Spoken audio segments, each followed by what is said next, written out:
Le business des foulards prend de l'ampleur à Abidjan, une affaire qui rapporte de l'argent, notamment lors de diverses cérémonies traditionnelles. Dans ce journal, nous nous intéresserons à cette activité menée aussi bien par des hommes que par des femmes. Nous irons dans le sud de l'Allemagne où plusieurs personnes ont été tuées et d'autres blessées lors d'une agression. Bonsoir, bienvenue dans le 19h. Si vous avez un baptême, un mariage ou toute autre cérémonie, sachez qu'il existe également des personnes dédiées à l'attaché de foulard. Ce sont des hommes et des femmes. Leur rôle, nouer des foulards avec dextérité sur la tête des participants aux différentes célébrations. Ce soir, la rédaction de RTI2 s'est intéressée à cette activité plutôt rentable et particulièrement en vogue à travers notre reporter Georgette Ido qui a fait une incursion dans ce milieu, suivant son point. Adjara Kone est une esthéticienne spécialisée dans le maquillage et les attachés de foulard. Titulaire d'un BTS, brevet de technicien supérieur, option gestion commerciale obtenue en 2010, elle décide de se consacrer à ce métier après avoir effectué des stages sans possibilité d'emploi. Je ne me suis pas assise pour attendre que je n'ai pas eu de boulot, je vais m'asseoir pour me morfondre. Non, j'ai une passion, c'est le maquillage. Je me suis donnée au maquillage et puis aujourd'hui ça paye. Aujourd'hui, âgée de 35 ans, elle est l'une des maquilleuses les plus sollicitées dans la commune d'Aniama, au nord d'Abidjan où elle réside. Les jeudis, samedis et dimanches sont les jours fructueux pour elle. Pour la seule journée de ce jeudi 24 juin, elle empoche la somme de 100 000 francs CFA après 2 prestations. Les jeudis, je peux avoir 2 clientes quand même. Je fais une matin, une le soir, ou bien je peux avoir les 2 mêmes matins. Je vais à 5h, pratiquement 5h30 sur la première, je finis rapidement et je retourne sur la deuxième pour la maquiller. Oui, ça prend du temps. Au maximum 1 heure du temps. Moi, en tout cas, quand je maquille, le maquillage tient jusqu'à la fin de la cérémonie. Mes clientes peuvent en témoigner parce que j'utilise des bons produits. Quand tu utilises des bons produits, ça ne peut que donner qu'un bon résultat. La passion, la détermination et le courage sont les forces d'Adjara au grand bonheur de ses clientes. En tout cas, moi, je suis contente. Si elle a attaché foulard là, ça tombe pas, tu danses. Si tu veux même, tu peux enlever pour déposer. Après, tu as porté. En tout cas, moi, je suis contente. À Yopougon Academy, nous retrouvons Mohamed en pleine prestation. Styliste de profession, il s'est spécialisé dans les attachés de foulard. Il met l'accent sur les accessoires de beauté pour être différent des autres. Ça fait partie de ma particularité que d'autres attacheurs de foulard ne connaissent pas. Bon, je suis en train de donner tous mes secrets, mais c'est pas grave. Par exemple, ces mêmes fleurs-là qu'ils utilisent, par exemple, pour associer d'autres choses, des perles et autres. Voilà. Et ça, ce sont des fleurs qui sont vendues pour les habits, qu'on met dans les habits, pour faire les barrettes et tout. Plus connu sur les réseaux sociaux par le pseudonyme Missa Foulard, il est également titulaire d'un BTS en comptabilité et d'un DEIT en marketing. Le foulard, aujourd'hui, est un véritable business pour lui. Pour dire vrai, je m'en sors pas mal sur le marché à haut niveau. Je peux me faire un chiffre d'affaires de, je dirais, 200 à 250 000 par semaine. Je ne me déplace pas seulement que pour les mariés, mais il y a aussi des clientes qui m'envoient leur foulard que je confectionne des coiffes qu'elles peuvent poser elles-mêmes. Comme j'ai eu des clientes aux États-Unis, en France, au Cameroun, j'emballe dans des cartons et je fais livrer. La bonne humeur, le travail acharné sont des talents reconnus par ses clientes. Elles en témoignent. On l'a connu sur Facebook et on l'a contacté. On a aimé sa façon d'attacher les foulards parce qu'il est très professionnel, il est vraiment très professionnel. Et il a des attachés rares. On ne trouve pas ces attachés partout. Cette prestation est évaluée à 80 000 francs CFA la journée, seulement pour les foulards de la mariée. Un prix qui, selon lui, varie d'une commune à une autre. 80 000 aussi, ça c'est quand je suis dans ma commune, même si je ne connais pas la personne, il n'y a pas trop de transport à payer. Voilà, mais si c'est Yopougon, Rivera et tout, mais bon, puisqu'on se connaît, je ne peux pas élever le prix, je suis obligé. À la jeunesse ivoirienne, vraiment, il n'y a pas de sous-métier, il n'y a pas de travail pour femmes, il n'y a pas de travail pour hommes. Aujourd'hui, on a des femmes qui sont chauffeurs de bus, des femmes qui sont chauffeurs de taxi. Alors, si un homme fait des foulards, pourquoi des préjugés, pourquoi des préjugés à son égard?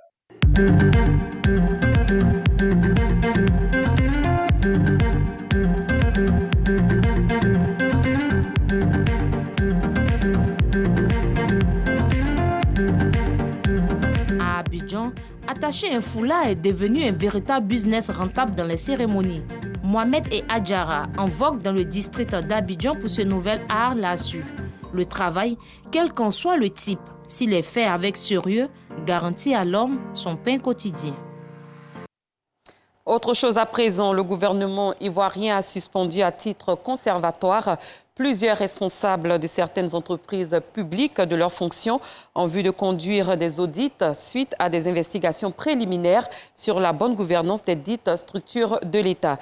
Il s'agit notamment, selon un communiqué publié ce vendredi, du directeur général de la nouvelle pharmacie de la santé publique NPSP, ainsi que son directeur des affaires administratives et financières et son directeur des affaires logistiques, du directeur général de l'Agence de gestion et de développement des infrastructures industrielles AGEDI, du directeur général de l'autorité de régulation de la télécommunication TIC Côte d'Ivoire ARTCI et du directeur général de l'Agence de gestion foncière AGEF. Grand Bassam va abriter du 19 au 22 août 2021 le Salon pour l'autonomisation et l'innovation féminine SAPEF. Hier, les promoteurs ont procédé dans la ville historique au lancement de la première édition de ce salon en présence des autorités administratives. Clément Boukou. Comment valoriser le fruit du labeur des femmes et leur permettre de vivre décemment? C'est à cette problématique que les acteurs de la société civile veulent apporter une réponse en instaurant le Salon pour l'autonomisation et l'innovation féminine SAPEF. Il va s'agir de journées thématiques, c'est-à-dire des panels, des conférences, des communications, des causeries et des débats. C'est des thématiques importantes qui donnent l'importance de la femme dans l'économie locale. On aura aussi des journées gastronomiques pour présenter les mets africains, pour présenter le savoir-faire de la femme africaine en termes gastronomiques. Nous avons l'espace projet innovant. Prévu se tenir du 19 au 22 août prochain, ce salon ambitionne être un carrefour de valorisation des inventions des femmes, selon la représentante du ministre de la Femme, de la Famille et de l'Enfant. Ça sera également le lieu où il est prévu de pouvoir les accompagner à travers des renforcements de capacités sur tous les mécanismes d'innovation pour leur permettre de rendre plus performantes leurs activités sur le terrain. Le ministère se félicite donc de cette initiative majeure qui permettra de mettre en lumière le potentiel d'autonomisation des femmes, mais aussi leur contribution à l'économie nationale et également leur rôle majeur dans la cohésion nationale, dans l'économie de notre pays. Pour cette première édition, les promoteurs du SAPEF attendent plus de 3500 femmes issues de tous les secteurs d'activité. Parlons éducation. Les groupes scolaires de l'inspection de l'enseignement préscolaire et primaire de Cocody, Atoban et Meko ont primé leurs meilleurs élèves, des apprenants récompensés pour leur acharnement au travail dans leur quête de l'excellence. Ces reportages sont proposés par Anissette Konon. Des présents pour les 70 meilleurs élèves de l'inspection de l'enseignement préscolaire et primaire de Cocody, Atoban. Ils se sont démarqués dans leurs différents établissements, ce qui explique cette célébration. Une initiative de ce genre pour vraiment galvaniser, pour encourager surtout nos élèves, de nos enseignants. Fatoumata Kone est toutefois revenue sur la feuille de route donnée par la ministre de l'Éducation nationale et de l'alphabétisation, Mariatou Kone. Nous avons une feuille de route pour cette année scolaire 2020-2021 et je sais que ça sera la même chose pour les années à venir, qui est la recherche, rien que la recherche de la qualité. Fils de Cocody, qui a aussi effectué tout son cursus scolaire dans cette commune, Zanga Koulibaly, parrain de cette cérémonie, a rendu hommage aux enseignants qui permettent ses réussites avant de féliciter ses meilleurs élèves. Les enseignants, c'est un véritable sacerdoce. Les enseignants sont aujourd'hui le socle de ce que nous sommes. Nous qui sommes aujourd'hui dans l'administration, qui sommes cadres aujourd'hui, qui travaillons, nous savons que la base de notre formation, c'est l'enseignement. Les enfants n'ont pas manqué d'exprimer toute leur gratitude aux enseignants. L'inspection de l'enseignement préscolaire et primaire de la circonscription de Cocody à Atoban, dirigée par Fatoumata Kone, comprend 34 écoles privées, 46 écoles publiques et 13 écoles maternelles, soulignant que la recherche de l'excellence est le credo de cette circonscription. Nous sommes fatigués de la guerre, faisons la paix. Même atmosphère de réjouissance après 9 mois d'apprentissage aux écoles maternelles et primaires privées MECO. Enseignants et apprenants n'ont pas boudé cet instant. Pour la fondatrice de cet établissement, voir les enfants se réjouir est tout le sens de son engagement. C'est vraiment une grande joie, une très grande fierté de les voir apprendre, de les voir en joie, de les voir par moments aussi en pleurs. Message bien perçu et apprécié par le collectif des parents d'élèves. Je suis satisfait de l'état des enfants. Le système enseignant est de qualité. Le groupe scolaire MECO comprend la garderie, la maternelle et le primaire. Et il a pour slogan la connaissance, le savoir-vivre, le savoir-faire et le savoir-être. Un mot de culture avec cet hommage rendu à Tangara Speed Goda, artiste reggae engagé des années 90 qui a marqué plus d'un mélomane par ses occupations atypiques de la scène. Lieu choisi pour abriter cette rencontre, la Riviera Abata. On en parle avec Colette Ilboudo et Parga Sorokone de Madongui. Riviera Abata, commune de Cocody. Nous sommes en plein hommage à l'artiste international du reggae, Tangara Speed Goda, 19 ans qu'il a quitté la terre des hommes.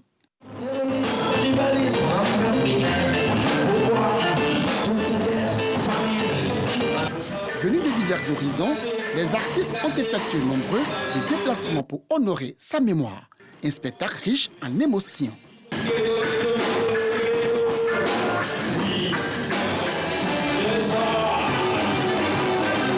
Le répertoire musical de Tangara Speed Goda a été révisité au cours de cette cérémonie d'hommage.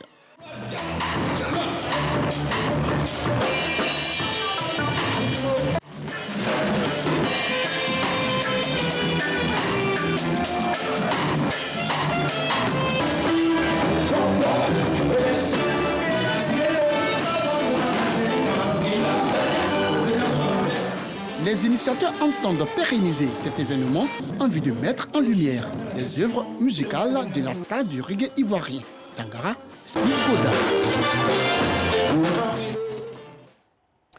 Des forêts épaisses et luxuriantes ainsi que des champs de thé vert recouvrent les pentes d'une vallée du nord-est de la Turquie. Mais ce coin de paradis doit disparaître d'ici quelques années. Une entreprise proche du gouvernement prévoit d'extraire 20 millions de tonnes de pierre d'une carrière à Iki-Désert en 2 ans, malgré la forte résistance des habitants au projet. Anissette Konon. Havre de paix et de verdure dans le nord-est de la Turquie, dans lequel s'ouvre désormais une plaie béante. La construction d'une carrière de pierre à Ikizere a provoqué la colère des villageois de cette région, d'où est pourtant originaire le président Recep Tayyip Erdogan. L'objectif du projet, en tirer jusqu'à 20 millions de tonnes de pierre pour la construction d'un port sur la mer Noire, un crève-cœur pour les habitants. Vous savez, on a passé toute notre enfance ici. J'ai moi aussi des enfants, et mes enfants devraient pouvoir voir cet endroit. C'est notre paradis ici. C'est notre paradis à nous. Les villageois craignent surtout la détérioration de leur qualité de vie et leur revenu essentiellement la culture du thé et du miel. Les travaux emplissent l'air de poussière et la vallée résonne au son de dynamite et des engins de construction. Ils travaillent 24 heures sur 24, 7 jours sur 7. Et quand ça va s'intensifier, dites-moi, comment les gens vivront-ils ici? Les conséquences se font déjà sentir, notamment pour les agriculteurs.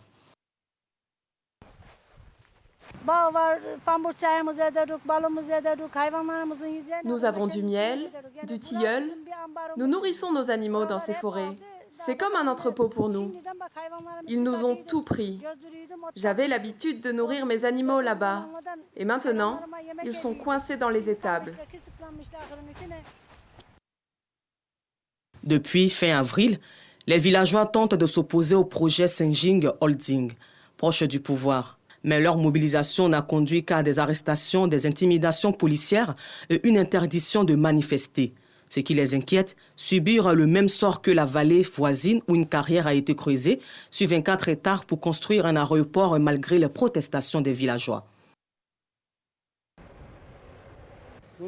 Ils disent « Oh mon Dieu, vous êtes contre tout, vous êtes contre l'aéroport, contre les routes construites, vous n'autorisez pas les services. » Mais nous ne sommes pas contre les services, nous soutenons ceux qui souhaitent fournir un service, mais seulement tant que ce service est bon pour le pays.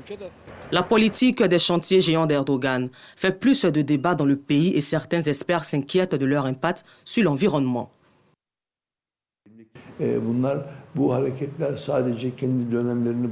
Ces actions qu'ils commettent ne sont pas uniquement liées à la durée de leur mandat. Ce sont des actions dont les traces seront observables pendant des générations.